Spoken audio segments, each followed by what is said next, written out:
The chief planner entails really overseeing all of the planning that happens in the city with respect to where buildings go, our open space, our transportation planning, and we do that in the division. The division's about 350 people, and we do that in 5 key areas. In community planning, which is where we oversee applications and development applications and area-based plans.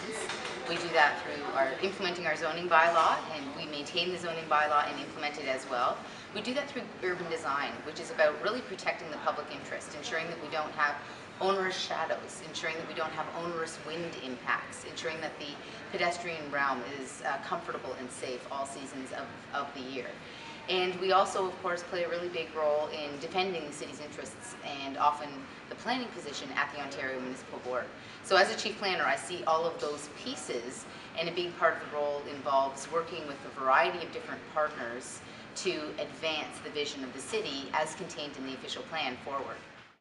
So in terms of the top 4 priorities that we have in the City Planning Division, one of them is focusing on the public realm. So we've had a tremendous amount of development. We're building lots of great buildings, and I believe through the development industry and our urban design guidelines, we're actually getting better and better buildings all of the time. But we need to ensure that we're creating the great places that stitch those buildings together. That's really what a city is all about. It's about those spaces in between the buildings that actually make the city an enjoyable, pleasant, happy place to be. So focusing on the public realm and ensuring that we're creating great public spaces that really correspond to the density that we're adding in the city is an absolute priority for city planning. Another key priority is heritage preservation.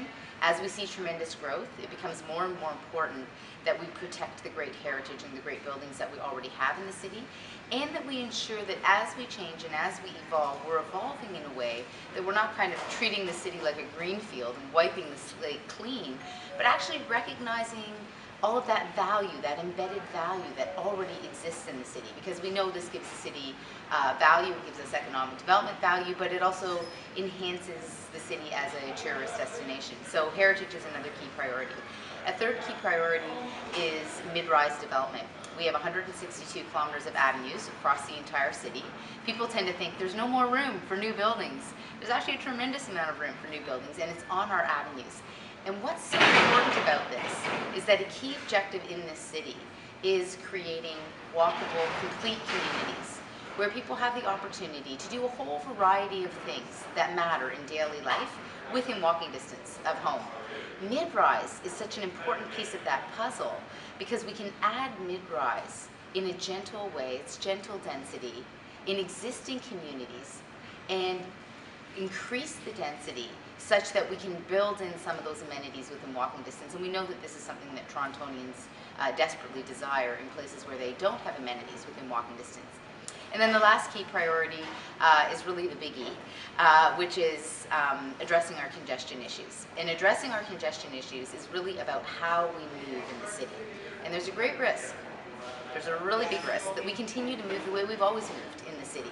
And as we densify, we also need to transform how we move if we're going to continue to have a very high quality of life and if we want to increase our quality of life. So focusing on walking as a form of transportation, focusing on cycling as a form of transportation, focusing on investing and planning transit infrastructure that's based on evidence and data of where that investment can in fact have the greatest benefit to the city overall. Those are key priorities of city planning.